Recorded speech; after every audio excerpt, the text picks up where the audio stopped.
Hello friends, welcome to विश्वा study point. विश्वा study point में आपका स्वागत है।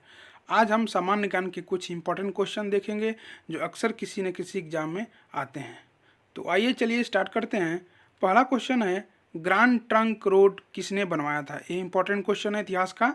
इसके ऑप्शन है अकबर ने, जहांगीर ने, शाहजहां ने और शेरशाह ने। तो इसका ऑप्शन बताइए। तो ग्रैंड ट्रंक रोड है जो उसको शेरशाह ने बनवाया था, जो कि बहुत ही लंबा। नीचे नोट्स दिया गया है, देखते हैं क्या है। ग्रैंड ट्रंक रोड दक्षिण एशिया के सबसे पुराने और सबसे लंबे मार्गों में से एक है। 2 सदियों से अधिक काल के लिए इस मार्ग ने भारतीय उपमहाद्वीप के पूर्व तथा पश्चिम के भागों को जोड़ा है।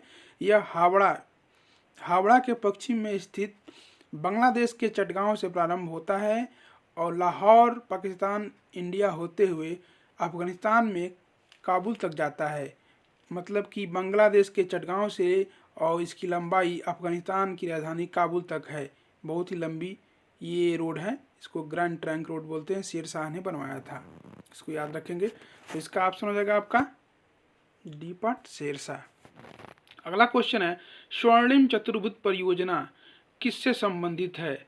सड़क परिवहन से, वायु परिवहन से और जल परिवहन से, रेल परिवहन से।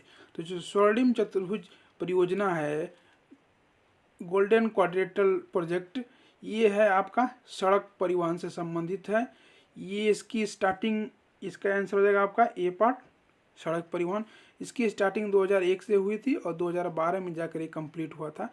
ये इंडिया के मेन 4 शहरों को जोड़ता है, दिल्ली, चेन्नई, कोलकाता और फिर दिल्ली। अगला क्वेश्चन है, पूर्व पश्चिम एवं उत्तर दक्षिण एक्सप्रेसवे राजमार्ग एक दूसरे को कहाँ काटते हैं? ये क्वेश्चन है कि पूर्व पश्चिम जो इंडिया का जो मार्ग है और जो उत्तर दक्षिण का एक्सप्रेसवे है, वो दोनों एक दूसरे के जहाँ कट करते हैं, वो कौन सा जगह है इंडिया में? तो इसके ऑप्शन है आपके ग्वालियर, सागर, भोपाल और झांसी। तो ये जो होता है, ये झांसी के पास दो एक दूसरे को काटते हैं। तो इसका आंसर हो जाएगा आपका डी पार्ट, झांसी। निम्नलिखित में से कौन ऊर्जा के गैर परंपरागत स्रोत की श्रेणी में आता है? इसके ऑप्शन है कोयला, बायोगैस, प्राकृतिक गैस, पेट्रोलियम। गैर परंपरागत मतलब रिन्यूएबल एनर्जी, जो कि खत्म नहीं होता है। जैसे इसमें ऑप्शन में कोयला है, प्राकृतिक गैस है, पेट्रोलियम, ये सब चीज़ें क्या है कि कभी न कभी एक टाइम आएगा कि ये खत्म हो जाएंगी। बट जो बायोगैस है वो कभी खत्म होने वाला नहीं है, तो वो रिन्यूएबल एनर्जी आता है। इसको हम गैर परंपरागत स्रोत वाला एनर्जी कहते हैं। तो ये आपका आंसर हो जाएगा आपका बायोगैस, बी पार्ट। अगला क्वेश्चन है, निम्नलिखित में से कौन सा ऊर्जा का परंपरागत स्रोत नहीं है? परंपरागत स्रोत नहीं है, तो इसके ऑप्शन है प्राकृतिक गैस, खनिज तेल, भूतापीय ऊर्जा, कोयला। तो इसमें से जो भूतापीय ऊर्जा है वो परंपरागत स्रोत नहीं है, ये भी रिन्यूएबल एनर्जी है। इसका आंसर हो जाएगा आपका सी पार्ट, भूतापीय ऊर्जा। अगला क्वेश्चन है, निम्नलिखित में से किस प्रकार की ऊर्जा से सबसे कम वायु प्रदूषण होता है? किस ऊर्जा से सबसे कम वायु प्रदूषण होता है? तो इसके ऑप्शन है जलीय ऊर्जा, तापीय ऊर्जा, नाभिकीय ऊर्जा और सौर ऊर्जा। तो ये कॉमन क्वेश्चन है, इंपॉर्टेंट क्वेश्चन है। जो सौर ऊर्जा होता है उससे हमारा सबसे कम से कम प्रदूषण होता है। तो इसका ऑप्शन हो जाएगा आपका डी पार्ट, सौर ऊर्जा। अगला क्वेश्चन है, विश्व का सर्वोच्च पर्वत शिखर एवरेस्ट नेपाल में किस नाम से प्रसिद्ध है? जो विश्व का सर्वोच्च पर्वत शिखर एवरेस्ट है, वो नेपाल में उसे किस नाम से जाना जाता है? ऑप्शन है त्रिकूट, धवलगिरी, गौरी शंकर, सागरनाथ।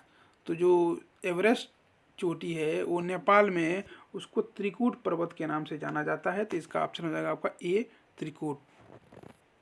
अगला क्वेश्चन है, नेपाल की राजधानी काठमांडू किस नदी के तट पर अवस्थित है? इसके ऑप्शन है कोसी नदी, गोदावरी नदी, बागमती नदी और नारायणी नदी।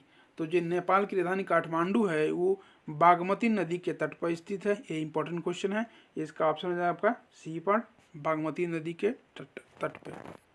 अगला क्वेश्चन है, निजी क्षेत्र में देश का पहला अंतर्राष्ट्रीय हवाई अड्डा कहाँ निर्माणाधीन है? निजी क्षेत्र में इंडिया का कौन सा ऐसा अंतर्राष्ट्रीय हवाई अड्डा है जो निजी क्षेत्र के द्वारा उसका निर्माण किया जा रहा है? तो उसके ऑप्शन है कोची, गुवाहाटी, मोपा और हैदराबाद। तो जो कोची का जो एयरपोर्ट जो बन रहा है वो निजी क्षेत्र के द्वारा, प्राइवेट कंपनी के द्वारा बनाया जा रहा है, अंतर्राष्ट्रीय हवाई अड्डा है। तो इसका ऑप्शन है आपका ए पार्ट कोची। माइकल जैक्सन संबंधित हैं बैले नृत्य से, पियानो वादन से, जाज गायन से, पॉप संगीत। जो माइकल जैक्सन थे, जो बहुत बड़े नृत्यकार थे, वो किस पॉप कौन से गाने से संबंधित थे? तो जो पॉप सिंगर होता है, पॉप संगीत, वो पॉप संगीत गाते थे। तो इसका आंसर हो जाएगा आपका डी पार्ट पॉप संगीत से।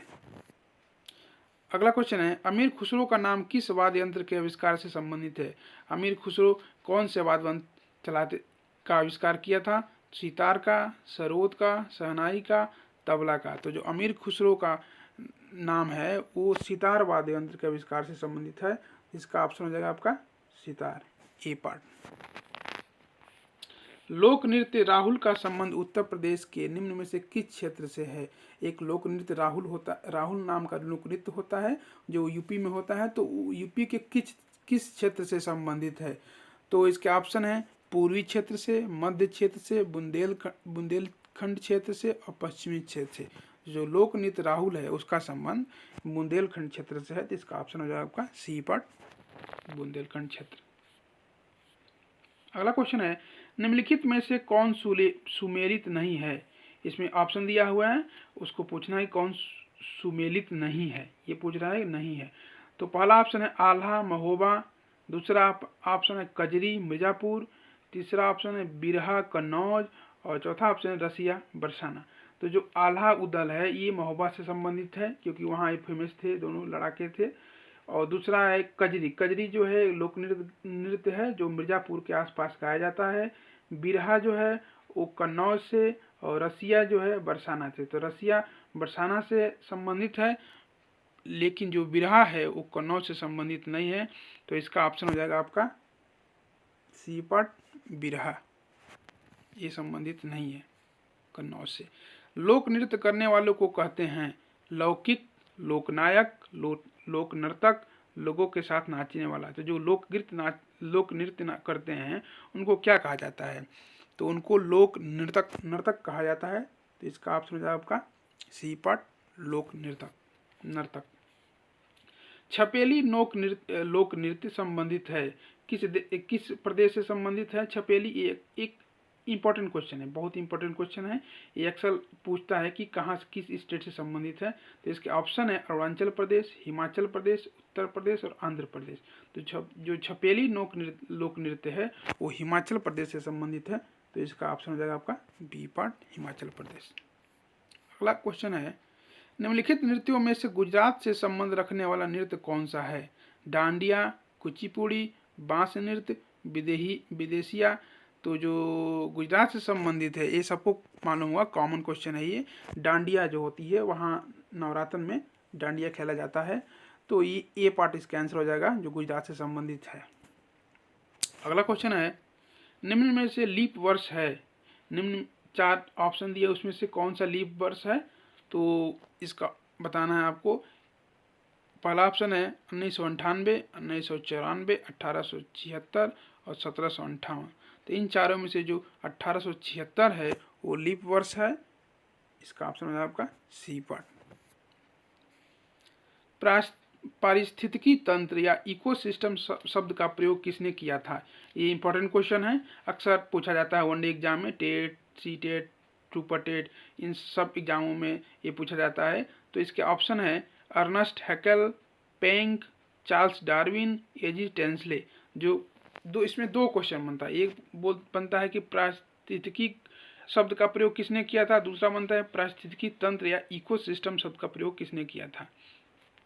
तो जो पारिस्थितिकी तंत्र या इकोसिस्टम है उसका सर्वप्रथम प्रयोग एजी टांसले ने किया था। तो इसका तो ऑप्शन हो जाएगा आपका ए पार्ट, एजी टांसले। अब अगला क्वेश्चन देखते हैं। अगला क्वेश्चन है, पहली बार पारिस्थितिकी शब्द का उपयोग किसने किया था? इसके ऑप्शन है Ernst Haeckel, Penck, Charles Darwin और एजी टांसले। तो इसका ऑप्शन हो जाएगा आपका अर्नस्ट हैकेल। इसका ऑप्शन हो जाएगा ए पार्ट, अर्नस्ट हैकेल। तो इसको हम याद करते हैं। पारिस्थितिकी जो है इसमें एक कम शब्द है, इसमें 2 शब्द नहीं है, उसमें तंत्र जुड़ा हुआ है, इसमें तंत्र नहीं है, मतलब मीन्स ये छोटा शब्द है। तो अर्नेस्ट हैकेल और एजी टांसले, हमको याद रहता है, बस कन्फ्यूजन रहता है कि किसने किसको शब्द का प्रयोग पहले किया था। तो उसको याद करने के ट्रिक में रह सकते हैं कि पारिस्थितिकी छोटा वर्ड है तो ऐसा नाम होगा जो छोटा होगा। इसमें क्या है जी, अर्नेस्ट हैकेल है जो ये छोटा है as compare to AG Tansley, क्योंकि एजी टांसले में तीन शब्द हम बोल सकते हैं कि 3 शब्द है, ए जी ए टांसले, बट अर्नेस्ट हैकेल में केवल 2 है। तो पारिस्थितिकी है जो छोटा है तो इसका छोटा नाम वाला हो गया, यानी कि अर्नेस्ट हैकेल होंगे, और जो पारिस्थितिकी तंत्र है वो बड़ा नाम है तो वो बड़ा नाम वाले होंगे, तो एजी टांसले हम होंगे। ऐसे ट्रिक से हम याद कर सकते हैं, आपको जैसे अच्छा लगे वैसे आप याद कर सकते हैं। तो 19 का आपका आंसर हो जाएगा एजी टांसले, नहीं एजी टांसले डी पार्ट नहीं, ए पार्ट, एजी अर्नेस्ट हैकेल, ए पार्ट इसका आंसर हो जाएगा। अगला क्वेश्चन है, स्त्री पुरुष में लिंग के आधार पर भेद न किए जाने को क्या कहते हैं? बिना स्त्री पुरुष में बिना लिंग के भेदभाव न किए जाने को क्या कहा जाता है? भेदभाव न करना, स्त्रियों के प्रति उदासीनता, जेंडर संवेदनशीलता, इसमें से कोई नहीं। इसको बोलते हैं जेंडर न्यूट्रलिटी या जेंडर संवेदनशीलता। इसका ऑप्शन हो जाएगा आपका सी पार्ट, जेंडर संवेदनशीलता। अगला क्वेश्चन है, भारत रत्न से सम्मानित किए जाने वाले लोगों की सूची में कौन शामिल नहीं है? मीन्स इसमें से किसको भारत रत्न नहीं मिला है? ऑप्शन है अटल बिहारी वाजपेयी, मदन मोहन मालवीय, के आर नारायण, उपरोक्त में से कोई नहीं। तो इसमें अटल बिहारी वाजपेयी और मदन मोहन मालवीय जी को मिला हुआ है भारत रत्न, इसमें से के आर नारायण को नहीं मिला है। तो इसका ऑप्शन हो जाएगा आपका सी पार्ट, के आर नारायण। मिशन इंद्रधनुष का संबंध किससे है? टीकाकरण से, अनौपचारिक कर्मचारी, ई गवर्नेंस, महिला सुरक्षा। तो जो मिशन इंद्रधनुष है इसका संबंध टीकाकरण से है, तो इसका ऑप्शन हो जाएगा आपका ए पार्ट, टीकाकरण। अगला क्वेश्चन है, सूर्य किरण भारत और किस देश के बीच एक सैन्य अभ्यास है? सूर्य किरण नाम से एक सैन्य अभ्यास होता है, वो भारत और किस देश के बीच होता है ये पूछ रहा है। तो पहला ऑप्शन है बांग्लादेश, दूसरा ऑप्शन श्रीलंका, तीसरा भूटान, चौथा ऑप्शन है नेपाल। तो जो सूर्य किरण है वो भारत और नेपाल के बीच संयुक्त सैन्य अभ्यास है, तो इसका ऑप्शन हो जाएगा आपका डी पार्ट, नेपाल। इसको याद रखेंगे। अगला क्वेश्चन है, दुनिया का पहला 3D मुद्रित जेट इंजन किस देश ने विकसित किया है? जर्मनी ने, ऑस्ट्रेलिया ने, जापान ने, अमेरिका ने। जो दुनिया का पहला 3D मुद्रित जेट इंजन था वो ऑस्ट्रेलिया ने सबसे पहले विकसित किया था, तो इसका आंसर हो जाएगा आपका बी पार्ट, ऑस्ट्रेलिया। अगला क्वेश्चन है, नालंदा विश्वविद्यालय का संस्थापक कौन था? समुद्रगुप्त, कुमारगुप्त, स्कंदगुप्त और धर्मपाल। ये इंपॉर्टेंट क्वेश्चन है, बहुत ही इंपॉर्टेंट क्वेश्चन है, अक्सर एग्जाम में पूछा जाता है। जो नालंदा विश्वविद्यालय था उसकी स्थापना कुमारगुप्त ने किया था, तो इसका आंसर हो जाएगा आपका बी पार्ट, कुमारगुप्त। अगला क्वेश्चन है, उज्जैन का प्राचीन काल में क्या नाम था? ये भी इंपॉर्टेंट क्वेश्चन है, अक्सर एग्जाम में पूछ देता है। जो उज्जैन का प्राचीन काल में नाम क्या था? इसके ऑप्शन है अवंतिका, पाटलिपुत्र, तक्षशिला, इसके एक चौथा ऑप्शन रह गया है। तो इन तीनों में से बताइए क्या होगा? तो उज्जैन का जो प्राचीन काल में नाम था वो अवंतिका था, तो इसका आंसर हो जाएगा आपका ए पार्ट, अवंतिका। अगला क्वेश्चन है, भारत पर हुणों का आक्रमण किसके शासनकाल में हुआ था? भारत पर जब हुणों का आक्रमण हुआ था तो उस समय भारत में किसका शासन था? श्रीगुप्त का, समुद्रगुप्त का, स्कंदगुप्त का, उपयुक्त। तो इसके ऑप्शन हो जाएगा आपका उस समय स्कंदगुप्त का शासन था भारत पर, इसका ऑप्शन आंसर हो जाएगा आपका सी पार्ट। सांची का स्तूप किस शासक ने बनवाया था? बिंबिसार ने, हर्षवर्धन ने, पुष्यमित्र ने और अशोक ने। तो जो सांची का स्तूप है उसको अशोक ने बनवाया था, तो इसका आंसर हो जाएगा आपका डी पार्ट, अशोक। अगला क्वेश्चन है, अशोक के शिलालेखों को सर्वप्रथम किसने पढ़ा था? त्रेटी ने, विलियम जोन्स ने, जेम्स प्रिंसेप ने, उपयुक्त में से कोई नहीं। तो जो अशोक के शिलालेखों को सर्वप्रथम जेम्स प्रिंसेप नाम के अंग्रेज ने पढ़ा था, इसका आंसर हो जाएगा आपका सी पार्ट, जेम्स प्रिंसेप। अगला और लास्ट क्वेश्चन है, नहीं अगला क्वेश्चन है, बौद्ध धर्म के प्रचार के लिए अशोक ने किसे श्रीलंका भेजा था? बौद्ध धर्म के प्रचार प्रसार के लिए सम्राट अशोक ने किसे श्रीलंका भेजा था? महेंद्र को, संघमित्रा को, उपगुप्त को, महेंद्र एवं संघमित्रा दोनों को। तो इसका आंसर हो जाएगा आपका डी पार्ट, महेंद्र एवं संघमित्रा दोनों को भेजा था श्रीलंका बौद्ध धर्म के प्रचार के लिए अशोक ने। अगला क्वेश्चन है, चंद्रगुप्त मौर्य अपने अंतिम दिनों में किस धर्म का अनुयायी बन गए थे? जैन धर्म, शैव धर्म, बौद्ध धर्म, वैष्णव धर्म। तो चंद्रगुप्त मौर्य थे अपने अंतिम दिनों में जैन धर्म अपना लिया था, तो इसका आंसर हो जाएगा आपका ये पार्ट जैन। अगला क्वेश्चन है, हड़प्पावासी किस वस्तु के उत्पादन में सबसे आगे थे? मुद्राएं, कपास, कांस्य, औजार और जौ। जो हड़प्पावासी निवासी थे वो कपास के उत्पादन में सबसे आगे थे, तो इसका आंसर हो जाएगा आपका बी पार्ट कपास। आज के लिए इतना ही। आज के लिए आपको 32 क्वेश्चन थे और आज का आप लोगों के लिए सबसे इम्पोर्टेंट क्वेश्चन ये आप लोगों के लिए है। इसका आंसर आपको कमेंट बॉक्स में देना है, देखते हैं कितने लोग इसका आंसर सही देते हैं। तो क्वेश्चन है, स्वर्णिम चतुर्भुज परियोजना गोल्डन क्वाड्रिलेटरल प्रोजेक्ट, इसे इंग्लिश में बोलते हैं गोल्डन क्वाड्रिलेटरल प्रोजेक्ट का शुभारंभ किसने किया था?